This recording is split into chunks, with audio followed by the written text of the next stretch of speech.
sisters! I'm Sister Andrea. I'm Sister Bea. I'm Sister Yumi. And I'm Sister Charles. And for today's video, we have another episode of Trying Anything We See on the Internet. Apple Wine Edition. Yeah, so have you guys tried making one? Wait, do you guys even know how to make apple wine?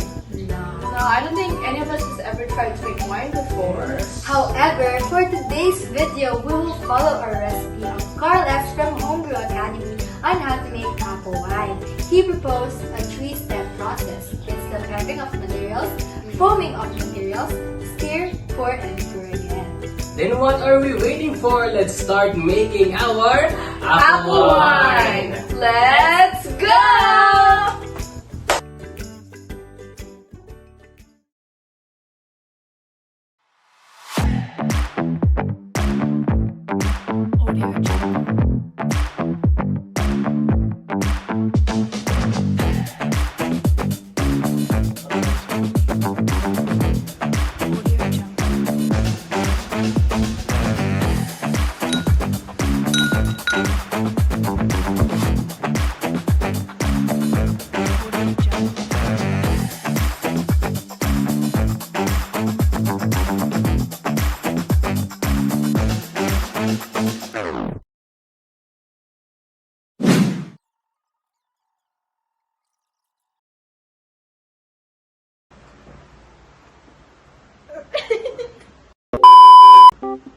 First of all, we need to wash our apples.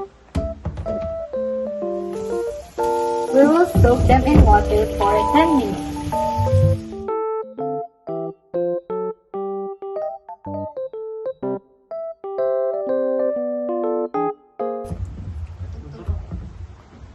Let's go. Let's party.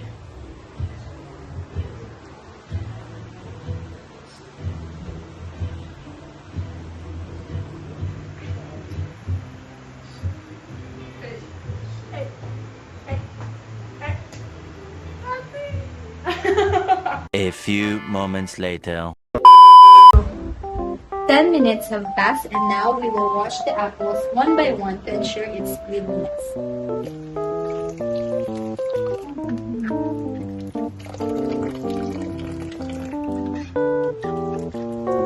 Now we're going to chop our apples. Ensuring that the fermentation goes well, we need to chop off some of the bad parts in our apple.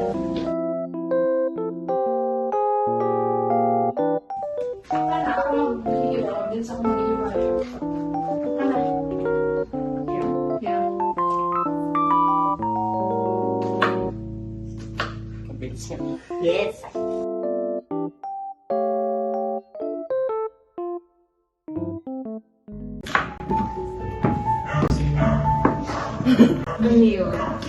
No one's up.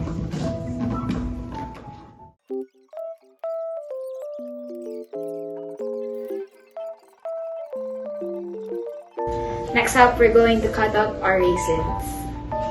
For real. I think nothing's happening. Do you want me to help? Nah. It's her first time cooking, guys. Hey! Nah. No. Really? Yes, I'm not used to You this guys kind might- of knife. Oh. What if you do it one by one? You guys might not know. That's too much. You guys might not know, but Andrea is actually a wifey material. Yes. Really?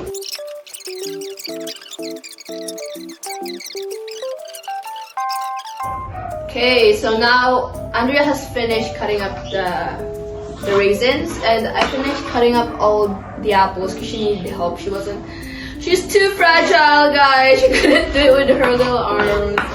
She's so cute. She's too cute. Really? And wait, what's the next step after this?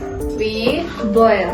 boil. We have to boil all of this now. We have to boil water first, and then you guys would see what we would do with the sugar and all of these ingredients. So let's go to the stove.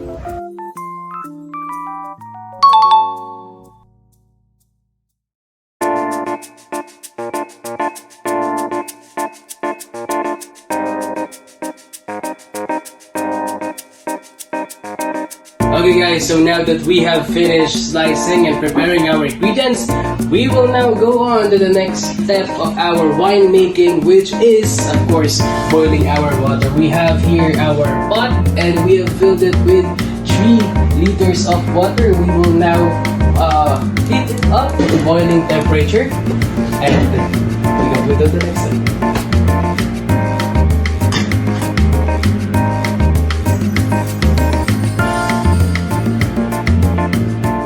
1 hour later.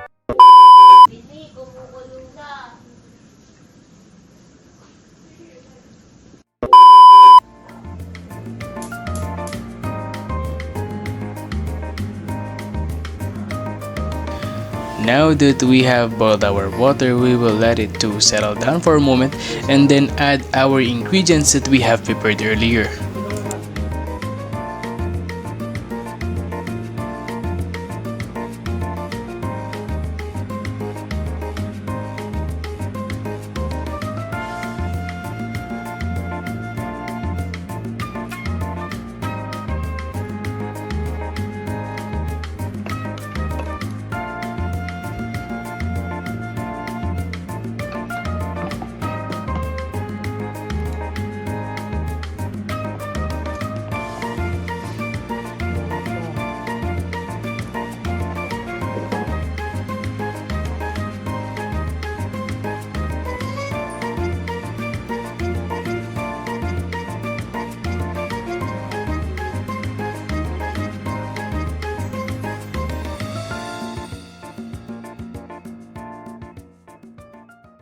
Hi guys, we have made a mistake. We didn't know that the pot wasn't gonna be big enough, so now we're going to put it on this bigger pot. I think we should do it over here. Sister, it's working! God damn! No, sister. Oh, it smells good. Oh, it smells good.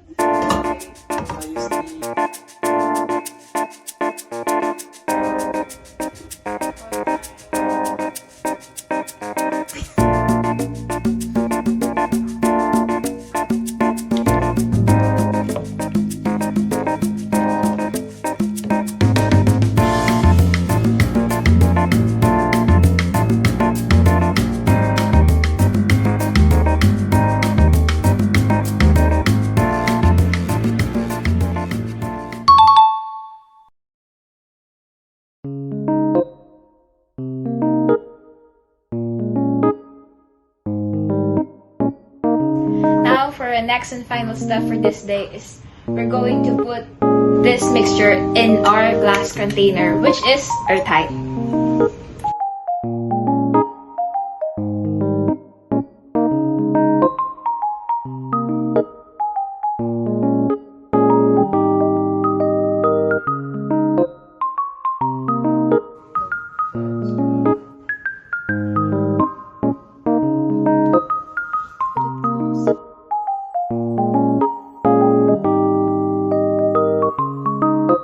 After more than 8 hours of letting our mixture sit, we'll now put on the other ingredients, which are the yeast and our acid blend. But before that, we need to transfer the mixture to a bigger bowl. And here it is.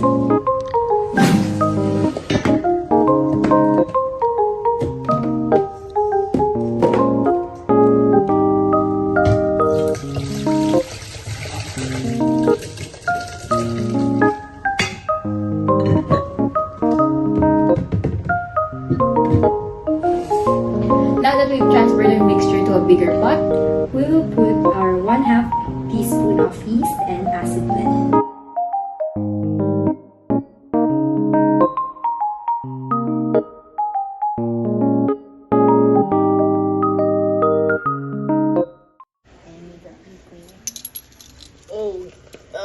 Giving, not so giving. Giving. What are you doing? I'm transferring it back to where it belongs.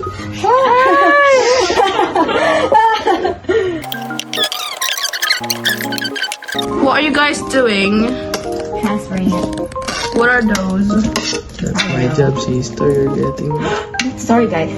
That apple looks sarap.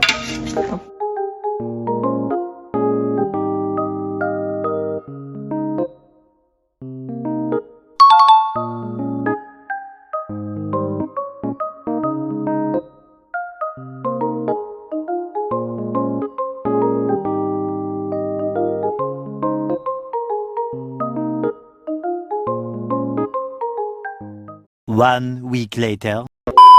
Okay, so after 1 week, the day has finally come. Actually, this is the last day of our winemaking as we're finally going to put our apple wine in this bottle right here. But before we do that, we have to first ready our bottle by sterilizing it.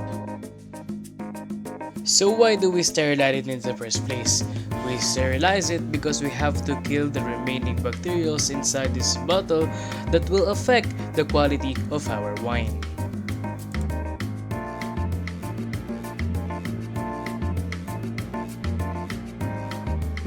After Sister Charles have sterilized the bottles we will be using, I will now strain the apple wine mixture in order to separate the residue from the liquid. And we will be doing this multiple times just to make sure that there will be no particles left in our apple wine. So I'll just be going over here to get our pitcher and of course the strainer.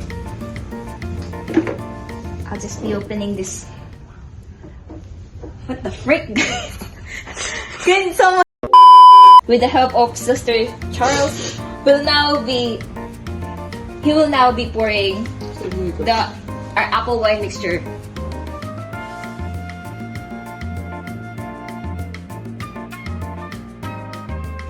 Okay, so guys, I will be taking over.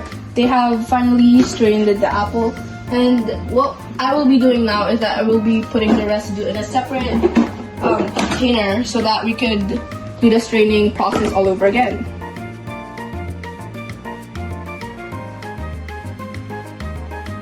So I have now strained the apple wine twice, and for the third time I will not be using a normal strainer anymore. I will be using a cloth so that the even smaller particles wouldn't be able to get into the wine anymore.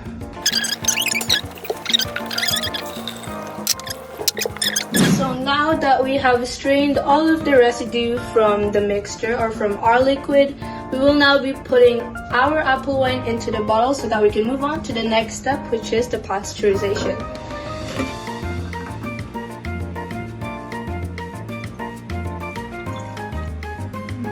The skills, that's why.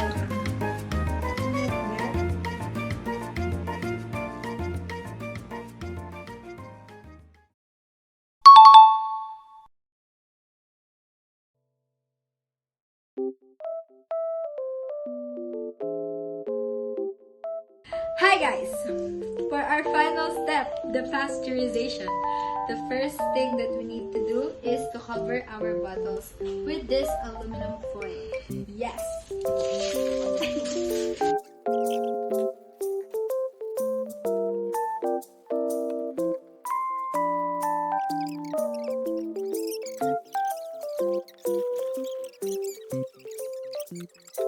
For the next step of our pasteurization process, we need to get a pot.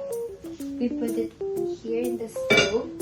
Then we need to get our wine bottles.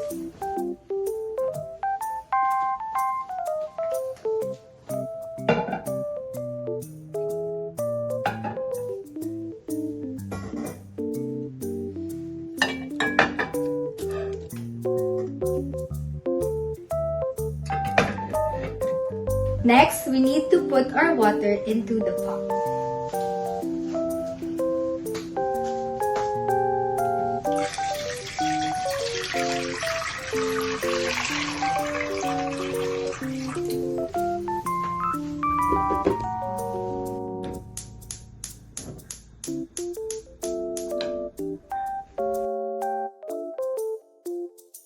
After 5 minutes, the pasteurization process is now done. What is happening right now? We have put the fire off.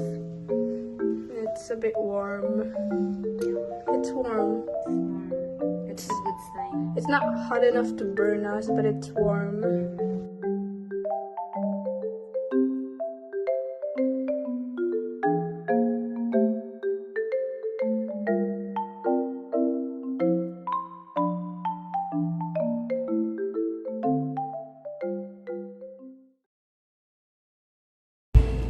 Now that we're finally at the end of this episode, one of my takeaways is that winemaking requires a controlled environment for fermentation, including specific temperatures and conditions.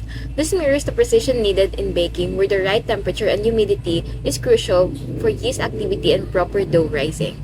So actually during the project, something that we have all discovered, me and my group, was that we did not expect the process to be so easy. Like, we knew that it was gonna take a while because you have all the fermentation stuff to wait for and do. But like, the whole process was actually easy, and it was possible with just a few ingredients as well, like yeast and sugar. And as a few underage teenagers and students, we just thought that it was really exciting because it was all sciencey and cool and stuff that we could do alcohol with just on our own. Well, I realized that winemaking is basically just a metaphor of life. From the part that we have to choose what kind of fruit we want to turn into wine, it's just like us choosing our path that we want to take. It's also the part that how yeast ferments our fruits. It's just like us going through challenges and turning out into someone new. And also I realized just now that just like wine, just like how it ages, it's just like us, that as time goes on, it's getting more complex, it's getting deeper, just like us, getting wiser. And that's how I realized that winemaking is basically just a metaphor of life. This project did not only teach us how to ferment a wine, moreover, it teaches us something more valuable, which is patience and hard work. The fermentation process took quite a while, and we needed to wait. Just like in life, sometimes we need to go through a long process, maybe for us to learn something or to learn a lesson before we eventually reach our goal.